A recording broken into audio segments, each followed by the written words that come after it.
اسلام ہر پہلو پہ ہماری رہنمائی کرتا ہے. ہمیں چلنے پھرنے اٹھنے بیٹھنے ہر چیز کا ضابطہ اسلام نے دیا ہے، اور ہم جو مجالس محافل منعقد کرتے ہیں اس کا ضابطہ بھی ہمیں اسلام نے دیا اور ہمیں بتایا کہ آپ کی محافل کیسی ہونی چاہیے. اس کا ضابطہ کیا ہے؟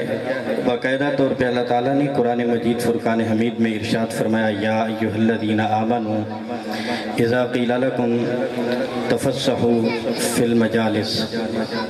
محافل کے جو آداب ہیں اسلام اس کی طرف ہماری رہنمائی کر رہا ہے. ہمیں سکھایا کہ آپ نے محفل میں کیسے بیٹھنا ہے اور اس کے آداب کیا ہیں، اور اس کا پورا پس منظر ہمیں قرآن نے دیا ہے. حضور نبی کریم صلی اللہ علیہ وسلم کی محفل لگی ہوئی تھی، تشریف فرما تھے. صحابہ کرام حضور کی بارگاہ میں، مسجد کھچا کھچ بھری تھی صحابہ کرام سے. تو بعد میں چند صحابہ کرام آئے، اور یہ صحابہ کرام بدری صحابہ تھے جنہوں نے بدر میں حضور علیہ السلام کے ساتھ شرکت کی ہے. اور آپ جانتے ہیں کہ جو بدری صحابہ ہیں ان کو حضور عزت دیتے تھے، ان کا اکرام فرماتے تھے، ان کا بڑا خیال رکھتے تھے. اب محفل کے آداب یہ ہیں کہ جہاں جگہ ملے بیٹھ جائیں. اوپر سے گردنیں پھلانگنا، لوگوں کو دھکیل کے آگے آنے کی کوشش کرنا، یہ محفل کے آداب کے خلاف ہے. تو صحابہ کرام چونکہ سب سے بہتر علم جانتے ہیں، قرآن و سنت کا نور ان کے پاس تھا، تو وہ ان چیزوں کا خاص خیال فرمایا کرتے تھے. تو وہ صحابہ کرام ایک سائٹ پہ کھڑے ہو گئے اس انتظار میں کہ جو آگے موجود ہیں ہو سکتا ہے وہ ہمیں بلا لیں اور اپنی نشستوں پہ بٹھا دیں، اپنی جگہ پہ بٹھا دیں. لیکن چونکہ گفتگو حضور فرما رہے تھے، تو جب حضور گفتگو کر رہے ہوں تو کسی کا اٹھنے کو دل تو نہیں چاہتا نا. اب ان کا دل نہیں چاہ رہا تھا کہ ہم یہاں سے اٹھیں. اب وہ صحابہ کرام ایک سائڈ پہ کھڑے ہیں انتظار میں کہ ہمیں کوئی اپنی نشست دے دے اور ہم آگے بیٹھیں. تو خود آقا کریم علیہ السلام نے پھر کچھ صحابہ کرام کا نام لیا، فلاں آپ بھی اٹھ جائیں، فلاں آپ بھی اٹھ جائیں، فلاں آپ بھی اٹھ جائیں. اور وہ صحابہ کرام جو بدری صحابہ کھڑے تھے ان کو نشستوں پہ بٹھا دیا. تو جہاں حضور کے چاہنے والے تھے وہاں پہ منافقین بھی شامل تھے، تو ان کو موقع مل گیا، اور منافقین کوئی موقع ہاتھ سے جانے نہیں دیتے تھے. انہوں نے فوراً کہنا شروع کر دیا، یہ کیسا نبی ہے جو پہلے آئے تھے آگے بیٹھے تھے ان کو اٹھا دیا، اور جو بعد میں آئے ان کو آگے بٹھا دیا. تو منافق جب چال چلتا ہے تو پھر ذہنوں کے اندر انتشار پیدا کرتا ہے. اب وہ صحابہ کرام جن کو اٹھایا گیا تھا انہوں نے کہا کہ یہ بات تو ٹھیک کر رہے ہیں، ان کے دلوں کے اندر بھی شک و شبہ پیدا ہو گیا. اب کوئی جانے نہ جانے، اللہ کے نبی تو دلوں کے چھپے راز بھی جانتے ہیں. حضور نبی کریم صلی اللہ علیہ وسلم جان گئے کہ صحابہ کرام کے دلوں کے اندر شک پیدا ہو گیا، ان کے دلوں کے اندر بات آ چکی ہے. حضور علیہ السلام کسی کو ناراض نہیں ہونے دیتے تھے، یہ حضور کا انداز تھا، یہ طریقہ تھا. آقا کریم علیہ السلام نے جب محفل کے اختتام پہ دعا کی، حضور نے ہاتھ اٹھائے دعا کے لیے، تو آقا کریم علیہ السلام نے سب سے پہلے ان کے لیے دعا کی. کیا دعا کرتے ہیں؟ اے پروردگار، میرے جن صحابہ نے اپنی نشستیں چھوڑیں، اپنے بھائیوں کے لیے جگہ چھوڑی، اے پروردگار ان کو جنت کے عالی شان محلات عطا فرما. بس اتنی سی دعا کرنے کی دیر تھی. یہ جملے کہے میرے حضور نے تو صحابہ کرام خوش ہو گئے. ان کے دلوں کے اندر جو بات تھی وہ دور ہو گئی، ختم ہو گئی کہ حضور نے اپنی دعاؤں میں ہمیں یاد رکھا ہے، حضور نے ہمارے لیے دعا کی. جنت کی عالی شان جگہ، جنت کے عالی شان محلات حضور نے ہمارے لیے مانگے ہیں پروردگار سے. تو ان کے دل خوش ہو گئے. اور یہ بڑی بات ہوتی ہے کسی کا دل خوش کرنا، کسی کو خوش کر کے بھیجنا، کسی کو مطمئن کر کے بھیجنا. یہ حضور علیہ السلام کا انداز تھا. مجلس لگی تھی، آقا کریم علیہ السلام واز فرما رہے تھے. ایک صحابی پیچھے آئے، اب اندر جگہ نہیں تھی، وہ باہر ہی جو ہے تشریف فرما ہوئے. حضور علیہ السلام اپنی جگہ سے تھوڑے سے سر کے گنجائش پیدا کرنے کی کوشش کی، اور پھر ان کی جانب اشارہ کیا کہ آپ یہاں آئیں، میرے پاس تشریف لے آئیں. انہوں نے دیکھا کہ حضور اپنی جگہ سے سر کے ہیں، گنجائش پیدا کرنے کی کوشش کی ہے، لیکن اتنی جگہ پیدا نہیں ہو سکی کہ یہاں پہ کوئی آدمی بیٹھ سکے، تو انہوں نے وہیں سے عرض کی یا رسول اللہ آپ راضی رہیں، میں ادھر ہی ٹھیک ہوں۔ تو جس وقت مجلس ختم ہو گئی، کسی صحابی نے عرض کی یا رسول اللہ صلی اللہ علیہ وسلم آپ جانتے تھے کہ یہاں پہ اتنی گنجائش نہیں کہ کوئی آدمی بیٹھ سکے، لیکن آپ نے پھر بھی بلایا۔ تو آقا کریم علیہ الصلوۃ والسلام نے فرمایا کہ ہاں میں نے ان کو بلایا، میں نے ان کو کہا کہ آپ آگے آ جائیں، مجھے پتا تھا کہ یہ آگے نہیں آئیں گے، لیکن میرا صرف ایک جملہ کہنے سے ان کے دل میں میری عزت کتنی بڑھ گئی ہے، ان کا دل کتنا خوش ہوا ہے، اس کا اندازہ نہیں کیا جا سکتا۔ تو یہ حضور کا مبارک انداز تھا۔ مجلس میں حضور تشریف فرماتے، چٹائیاں بچھی تھیں، صحابہ کرام بیٹھے تھے چٹائیوں کے اوپر، جگہ مکمل ہو چکی تھی۔ ایک صحابی آئے اور کچی زمین کے اوپر بیٹھ گئے، کیونکہ چٹائیوں پہ گنجائش نہیں تھی، جگہ مکمل ہو چکی تھی۔ حضور کاندھوں پہ چادر رکھتے تھے، حضور نے اپنی چادر اتاری اور یوں ان کی جانب پھینکی حضور نے، اور فرمایا کہ نیچے زمین پہ نہ بیٹھو، یہ میری چادر بچھا لو، اس کے اوپر بیٹھ جاؤ۔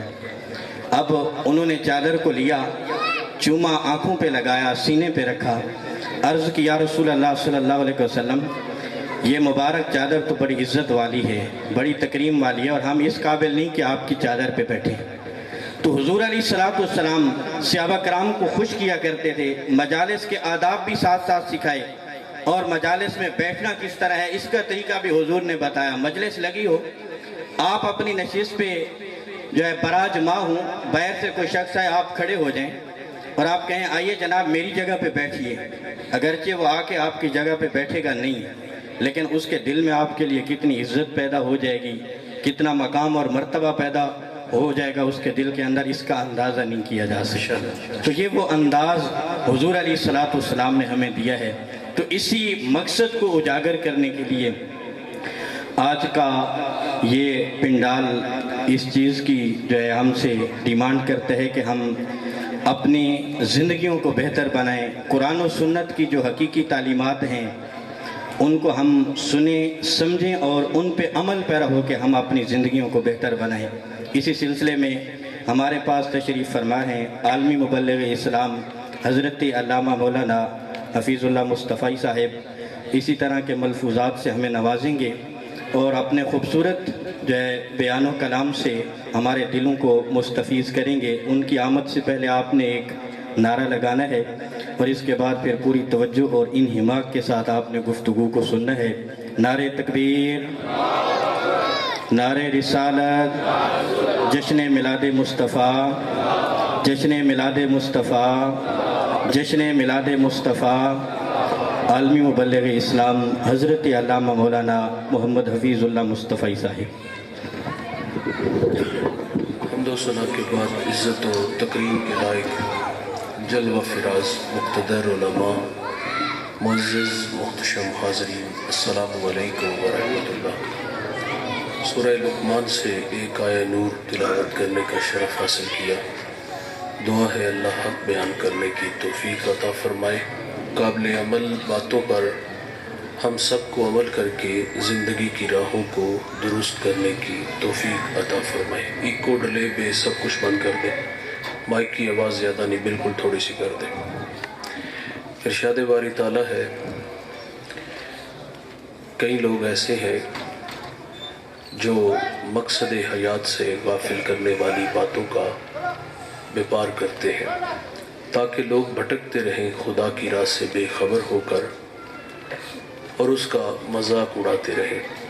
اولئک لہم عذاب مہین، فرمایا ایسے لوگوں کے لیے رسوا کرنے والا عذاب ہے۔ علامہ علوسی اور دیگر مفسرین اس آیہ مبارکہ کا شان نزول بیان کرتے ہیں۔ یہ آیہ مبارکہ مکہ کا ایک متمول شخص جس کا نام نضر بن حارث ہے، یہ آیہ مبارکہ اس کے حق میں نازل ہوئی ہے۔ اصل معاملہ یہ تھا کہ حضور کی آمد سے پہلے یہ جہاں نہیں تھا، پورا جزیرہ عرب ضلالت و گمراہی میں ڈوبا ہوا تھا۔ آقا تشریف لاتے ہیں اور مکہ کے گٹاٹوپ اندھیروں میں توحید کا چراغ جلا دیتے ہیں، پھر اتنے اجالے انوار اترتے ہیں کہ جو لوگ در در پہ دھکے کھا رہے تھے، آقا کی صدائے دل نواز نے انہیں کھینچ کے ایک خدا کے آگے جھکنا سکھا دیا۔ وہ کیا سید سلیم گیلانی نے خوب کہا تھا کہ زیست یخ بستہ تھی تاریک نہا خانوں میں، ایک کرن پھوٹی اجالا ہوا ایوانوں میں، زہر آلود فضائیں تھی نمو سے یاری، آپ آئے تو بہار آ گئی ویرانوں میں، کس نے اللہ سے ٹوٹا ہوا رشتہ جوڑا، ان سا محسن نہ فرشتوں میں نہ انسانوں میں۔ حضور آئے تو ہر طرف اجالے انوار کرم کی برکھا برسی، تو فرد واحد سے لوگ ایمان لانے لگے۔ اسلام دشمن باہم جڑ بیٹھے اور انہوں نے معاذ اللہ کہا کہ ہم بانی اسلام کو صفحہ ہستی سے مٹا دیں گے۔ اس شمع کے گرد جو مٹھی بھر پروانے ہیں، ہم انہیں خاک میں ملا دیں گے۔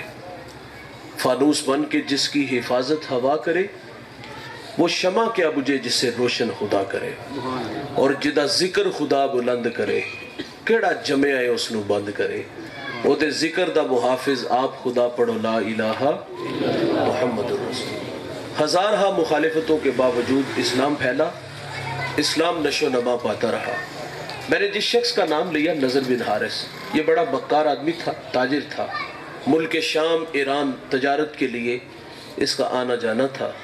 اس نے وہاں سے رستم و اسفندیار کی جنگی قصے کہانیاں خریدی، مکہ آتا ہے اور لوگوں کو جمع کر کے کہتا ہے کہ تمہیں محمد صلی اللہ علیہ وسلم عاد و سمود کی کہانیاں سناتے ہیں، تم میرے پاس آؤ، میں تمہیں اجمیوں کی کہانیاں سناؤں گا۔